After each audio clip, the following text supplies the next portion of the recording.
The world, for Elias Thorne, is a tattered map of dusty roads and too many nights spent staring at the back of a cheap deck of cards. Tonight, however, the map has ended. He sits astride his weary mare, a folded deed tucked inside his coat, the paper crackling like a dry leaf. He won it fair and square in a smoky saloon in Dust Devil Creek, 160 acres of Montana land, a cabin, and a creek, all wagered and lost by a man named Jedediah Stone, whose eyes held more whiskey than sense. Elias isn't a rancher. He's a man running from the ghosts of Shiloh, a man who knows how to read a bluff better than he knows how to read the sky for rain. But a piece of land is a place to stop running. It's an anchor.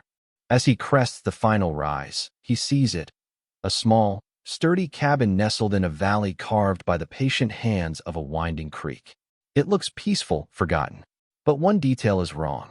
A thin, determined curl of smoke is rising from the stone chimney, a pale gray ribbon against the vast, indifferent blue of the sky. There's more to this ranch than meets the eye. Before we discover who's inside that cabin, tell us, have you ever misjudged someone only to be surprised? And if you love a story of hidden depths, hit like and subscribe. The property was supposed to be empty. A detail Jed Stone had slurred with a bitter laugh before stumbling out of the saloon. Elias feels a familiar knot tighten in his gut, the kind that precedes trouble. He dismounts, his boots sinking into the soft earth, and approaches the cabin slowly, his hand resting near the butt of the Colt at his hip. The door is thick oak, weathered by sun and snow. He knocks, the sound unnaturally loud in the profound silence of the valley. For a long moment, nothing. Then, the latch scrapes, and the door opens a crack. He sees the glint of a gun barrel first, long and dark, followed by the eye staring down it. "State your business," a woman's voice said, low and steady, though he could hear the tremor she fought to conceal. He held up his hands, open and empty. "Ma'am, my name is Elias Thorne. I'm the new owner of this property." The door swung open fully, and Elias understood. The woman was young, her face pale and drawn with grief, but her eyes were fierce. And beneath the simple calico dress, her belly was swollen, round, and heavy with child. The shotgun she held was an old fowling piece, but she held it like she knew how to use it. "You're mistaken," she said, her voice dropping to a near whisper. "My husband, Tom, he built this house. This is my home, and I'm not leaving." And with that, Elias Thorne, a man who had faced cannon fire and cavalry charges, found himself in a standoff with a pregnant widow who had nothing left to lose. He'd won the land, the cabin, the creek. He hadn't counted on winning a war. The deed in his pocket felt like a stolen letter.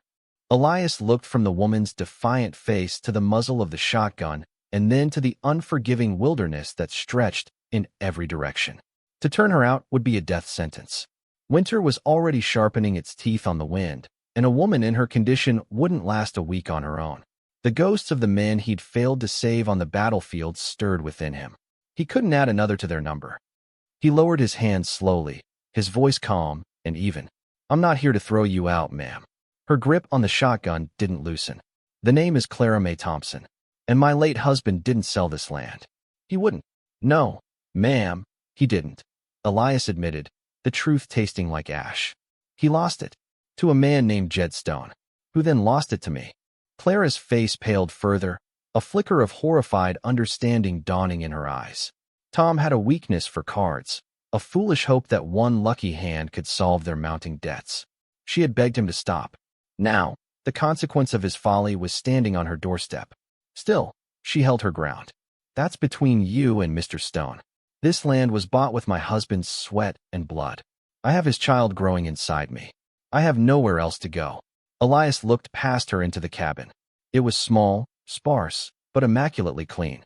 A fire crackled in the hearth, a pot of something that smelled of rabbit and herbs simmering over the flames.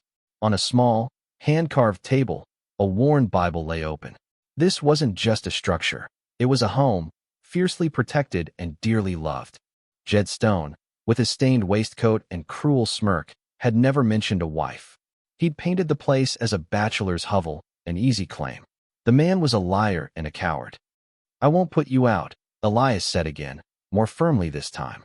The decision settled in his chest, heavy and solid. But I have nowhere else to go either. The deed is legal. The ranch is mine. They stood in a tense, impossible stalemate. The wind whistled through the pines, a lonely, mournful sound. Finally, Elias broke the silence, his proposal born of pure, desperate pragmatism. There's a lean-to attached to the barn. It's dry. I'll stay there. You can keep the house. For now. Until the baby comes. After that, we'll figure something out. He wasn't sure what that something would be, but it bought them both time. Clara stared at him, her mind racing. An armed stranger sleeping in her barn was a terrifying prospect. But the alternative, facing the Montana winter alone and homeless, was unthinkable. She saw no deception in his eyes, only a deep, weary resignation that mirrored her own. She gave a single, sharp nod, the shotgun lowering an inch. "You'll find blankets in the tack box," she said, her voice clipped. "I'll leave a plate on the porch steps after supper." It was not an invitation, but an armistice. With those words, she stepped back and closed the door, the latch clicking shut like the lock on a cell. Elias stood on the porch for a long moment, the scent of wood smoke and simmering stew taunting him. He had a roof over his head, but he was an exile on his own land. The days that followed were measured in silence and distance. Elias moved into the lean-to, a space that smelled of hay and leather and cold earth. It was a miserable lodging, but he'd slept in worse. He spent his time taking stock of the ranch. The fences were in disrepair, the barn roof had a hole the size of a wagon wheel, and the fields Tom Thompson had once cleared were being reclaimed by stubborn sagebrush. It was a place of broken dreams and hard work left undone. He started repairs, beginning with the barn roof, working from sunup to sundown. It was physical labor, honest and demanding, and it quieted the restless noise in his head. Clara watched him from the cabin window. She saw a man who moved with a grim, relentless purpose. He never approached the house, never spoke unless absolutely necessary. Every evening, she would leave a tin plate of food on the back step, stew, johnny cakes, whatever she had. Every morning, the plate would be returned, washed clean. It was their only form of communication. She was a prisoner in her home, and he was the warden who slept in her barn. One afternoon, a cold front blew in, bringing a sleeting rain that turned the world to a gray misery. Elias was trying to reset a fence post in the mud-slicked ground when his axe handle, slippery with rain, snapped clean in two. He swore, a low, guttural sound of pure frustration, and threw the useless tool to the ground. He was cold, soaked through, and his hands were raw. He looked toward the cabin, at the warm, inviting light glowing in the window, and felt a profound, aching loneliness. Just as he was about to retreat to the cold comfort of the barn, the cabin door opened. Clara stood there, holding a steaming mug in her hands. She didn't come out into the rain. She just stood in the doorway, a silent invitation. He hesitated for a moment, then trudged toward the house, mud clinging to his boots. He stood on the porch, dripping, unwilling to cross the threshold into her space. She handed him the mug. It was coffee, hot and black and strong. The warmth seeped into his frozen fingers, a small, shocking comfort. "The handle's hickory," she said, her voice soft. "Tom kept a seasoned log behind the woodpile. It'll make a good replacement." He nodded, not trusting his voice. They stood there for a long moment, the silence filled only by the drumming of the rain on the roof. He saw then the deep, purple shadows under her eyes, the weary slump of her shoulders. She was carrying a burden far heavier than an unborn child. "He was a good man," she said suddenly, as if reading his thoughts. "A good carpenter. A poor gambler." Her voice broke on the last word. Elias took a slow sip of the coffee. "Most men are one or the other," he said quietly. "Few are both." It was the most they had said to each other in 2 weeks. When he finished the coffee, he handed the mug back. Their fingers brushed. The contact was brief, accidental, but it sent a jolt through him. He saw a flicker of something in her eyes. Not fear, but a shared, startling humanity. He gave her a small, almost imperceptible nod of thanks, then turned and walked back to the woodpile, his purpose renewed. She watched him go before softly closing the door. The truce had not changed, but the territory between them had shrunk, just a little. As the weeks bled into a month, a fragile routine took hold. Elias finished the barn roof and moved on to reinforcing the corral. Clara, moving more slowly as her time drew near, tended her small garden and mended his torn shirts, leaving them folded neatly on the porch railing. The silent offerings of food and labor became their language. He started leaving freshly caught fish or a rabbit on her doorstep. She started leaving a small pail of warm water for him to wash with in the evenings. They were two solitary planets, orbiting the same small star of a home, held in place by a gravity of mutual necessity. One evening, Elias was working late in the barn, finishing a small project by lamplight. He had found a half-finished cradle tucked away in the loft, its rockers uneven, the wood raw and unsanded. He recognized Tom Thompson's handiwork from the careful joints in the cabin. The sight of the unfinished piece had struck a chord deep inside him. It was a testament to a hope that had been cut short. Quietly, secretly, he had taken to finishing it. He ran his calloused hand over the smooth, sanded pine, the scent of the wood filling the cold air. He heard a small noise and looked up. Clara was standing in the barn doorway, a shawl wrapped around her shoulders. Her eyes were fixed on the cradle. He froze, feeling like a trespasser caught stealing a memory. "I found it," he said, his voice rough. "Thought it ought to be finished." She walked slowly toward him, her hand resting on her belly. She reached out and touched the headboard, where he had painstakingly carved a small, simple star. Tears welled in her eyes, shining in the lamplight. "Tom, he was making it as a surprise," she whispered. "He always said this child was his star in the darkness." Elias said nothing.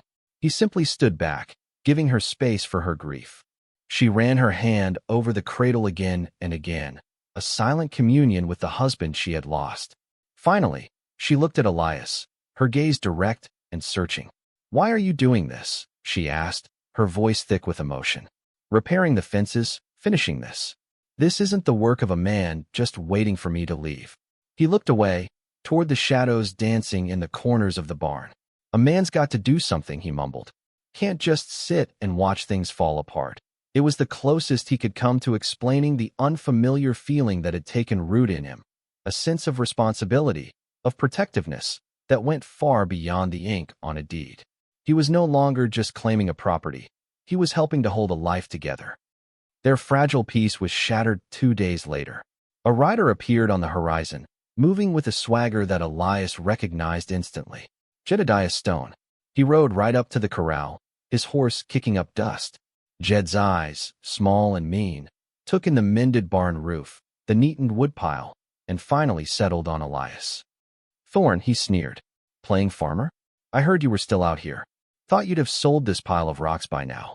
"It suits me," Elias said, his voice flat. He moved to stand between Jed and the cabin, a deliberate, protective stance.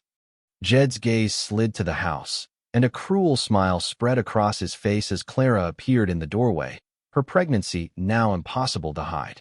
Well, looks like the property came with a little bonus.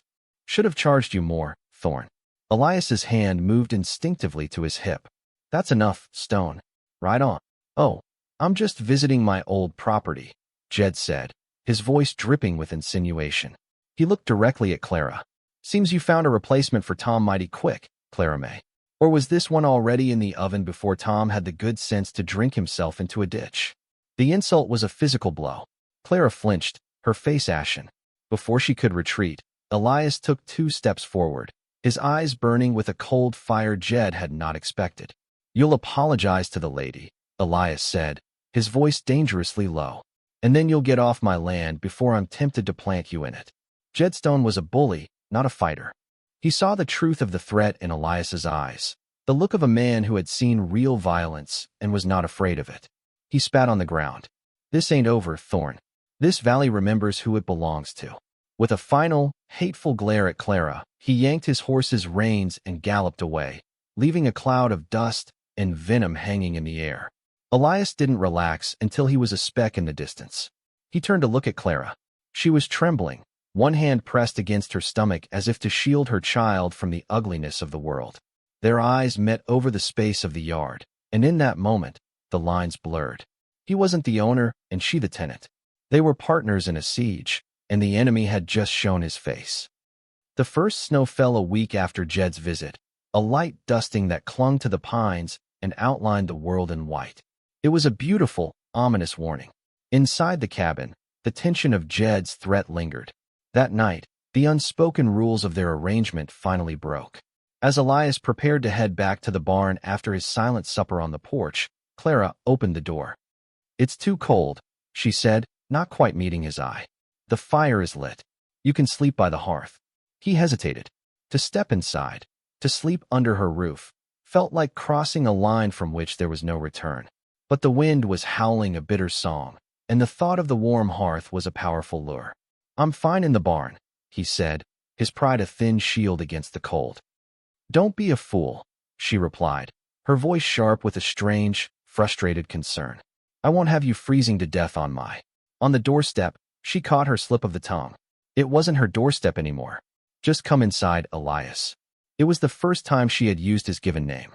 It sounded foreign and familiar all at once. He relented, scraping the mud from his boots and stepping into the warmth of the cabin. The space felt intensely intimate. He laid his bedroll by the fire, acutely aware of her presence as she moved about the small room, preparing for bed. The air was thick with unspoken things. "He'll be back," she said into the quiet, her back to him as she stood by the window, staring out at the swirling snow. "Jedstone. He's not a man who lets things go." "I know," Elias replied, his voice a low rumble from his place by the fire. "I'll be ready for him." "We'll be ready for him," she corrected softly, turning from the window. Her eyes found his in the flickering firelight. In her gaze, he saw not just fear, but a fierce, protective resolve that matched his own. The I and you that had defined their existence had merged into a we. It was a quiet declaration, a realignment of their world. Later, as he lay listening to the storm rage outside and the soft rhythm of her breathing from the small bedroom, Elias felt a profound shift within him. This cabin, this land, this woman and her unborn child, they had become his to defend. Not because a piece of paper said so, but because his heart, a place he'd long thought barren, had decided so. The anchor he had been searching for wasn't the land itself. It was the life taking root upon it. The baby came a week later, during the heart of a blizzard that sealed the valley off from the rest of the world. The labor started hard and fast, stealing Clara's breath and leaving her pale with pain and fear. There was no fetching a doctor, no riding for help. There was only the howling wind, the suffocating snow, and him. Panic, cold and sharp, seized Elias. He had dressed wounds on battlefields, had held dying men in his arms, but this was a different, more terrifying kind of life and death struggle. "Tell me what to do," he said, his voice tight, kneeling beside her bed as she cried out, her hands gripping his with surprising strength. Guided by her gasped instructions and a jumble of half-remembered frontier wisdom, he became a reluctant midwife. He boiled water, tore sheets for cloths, and spoke to her in a low, steady murmur, his voice a calm anchor in her sea of pain. He wiped the sweat from her brow, held her hands through the worst of the contractions, and pushed his own fear down into a hard knot in his stomach.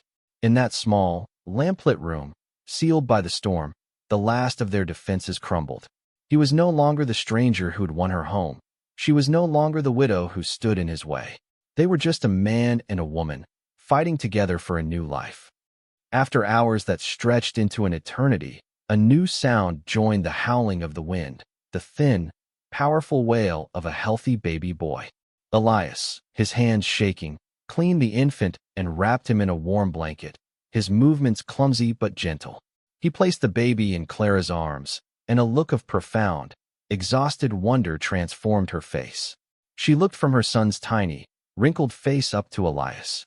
Her eyes, shimmering with tears, were full of a raw, overwhelming gratitude that left him breathless. "His name is Thomas," she whispered, her voice choked with emotion. "After his father," then she added, her gaze holding his, "and his middle name will be Elias."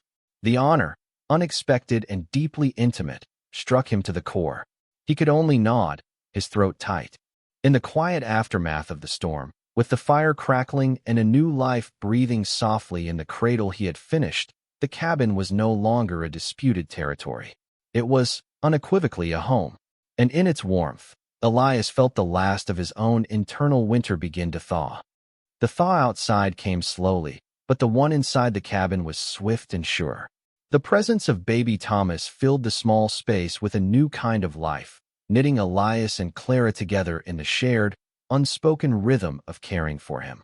Elias would watch, mesmerized, as Clara hummed a soft lullaby, her face illuminated by a love so fierce it was palpable. He would walk the floor with the crying infant in the dead of night, his large, rough hands surprisingly gentle, his low voice soothing the baby back to sleep. They moved around each other with an easy grace born of shared crisis and burgeoning affection. The awkward silence was replaced by quiet conversation and sometimes even a shared, weary smile. But their fragile peace was living on borrowed time. One bright, cold afternoon, when the snow had melted back to reveal the muddy ground, they returned. Jedstone rode into the yard, and this time he had two grim-faced men with him, both armed with rifles. Elias was chopping wood, the axe rising and falling with a steady rhythm. He saw them coming and slowly, deliberately, set the axe down. He wiped his hands on his trousers and walked to the porch, placing himself squarely in front of the door. "Stone," Elias said, his voice deceptively calm. "I told you not to come back here." "I've come for what's mine, Thorn," Jed snarled, dismounting. His men fanned out, their rifles held loosely but ready. "I got a new deed right here," he said, patting his coat. "The judge in Dust Devil Creek is a good friend of mine. Seems he found an irregularity with our first transaction. This ranch is mine again, and you and that whore are trespassing." The word, ugly and violent, hung in the air. The cabin door creaked open behind Elias. Clara stood there, her face white with rage. The baby was sleeping soundly in the cradle inside. She held the old fowling piece, its twin barrels looking like dark, hollow eyes. "This is my home, Jedediah," she said, her voice ringing with a strength Elias had never heard before. "You lost it. This man won it. That's the end of it." Jed laughed, a harsh, grating sound. "Is that so? Looks to me like he won more than just the land. Get her and that bastard whelp out of my house." That was the moment the world narrowed for Elias. All the wandering, all the running, all the ghosts, they fell away. There was only the woman at his back, the child inside, and the threat standing before him. He didn't raise his voice. He didn't have to. "The only way you'll set foot in this house," he said, his voice dropping to a deadly quiet, "is over my dead body." He drew his Colt, the motion fluid and economical. The click of the hammer being cocked was the loudest sound in the valley. Jed and his men froze. They had expected a lone drifter, easily intimidated. They had not expected this quiet, unshakable resolve. They had not expected the widow to stand beside him, her shotgun leveled and unwavering. They were not facing two desperate individuals. They were facing a united front, a fortress with walls of sheer will. Jed looked from Elias's cold eyes to Clara's fiery ones. He was a bully, and bullies thrived on fear. There was no fear here, only a promise of violence he was not truly prepared to receive. He saw his own demise in their steadfastness. With a curse, he spat into the mud. "This ain't worth dying for," he muttered, mostly to himself. He backed away, swinging himself back into his saddle. "To hell with both of you. Let the wolves have this cursed place." His men, looking relieved, followed his lead. They wheeled their horses around and rode away, their bluster and threats dissolving into the vast indifference of the Montana sky. Elias and Clara remained where they were, side by side on the porch, until the riders were nothing more than a bad memory. The adrenaline slowly ebbed away, leaving a profound, bone-deep stillness in its wake. He lowered his Colt, and she let the heavy shotgun rest on the porch floor. The silence that fell between them was no longer awkward or tense, but filled with the weight of everything they had just overcome. He finally turned to look at her, really look at her. He saw the mother, the survivor, the woman who had stood her ground beside him without a flicker of hesitation. "You said my home," he stated, his voice quiet. A small, weary smile touched her lips. "Reckon I did," she said, her gaze holding his. "Tom built the house. But we made it a home." The truth of her words settled over him, warm and solid. The deed in his pocket was just paper. The real claim, the one that mattered, had been forged in shared hardship, in the heart of a storm, and in the face of a common enemy. He looked out at the valley, at the winding creek and the vast sky. It was no longer just a piece of land he had won in a poker game. It was his future. He reached out, his hand gently covering hers where it rested on the stock of the shotgun. It was a simple gesture, a silent promise. He followed her inside, closing the door behind them, shutting out the wilderness and his own wandering past. For the first time in a decade, Elias Thorne felt the unmistakable, peaceful silence of being home. Thanks for watching. If you believe in compassion, overcoming prejudice, and finding love in unexpected places, give this story a like and subscribe for more. This story showed love and heroism where least expected. What was your favorite moment of connection between them? Tell us in the comments.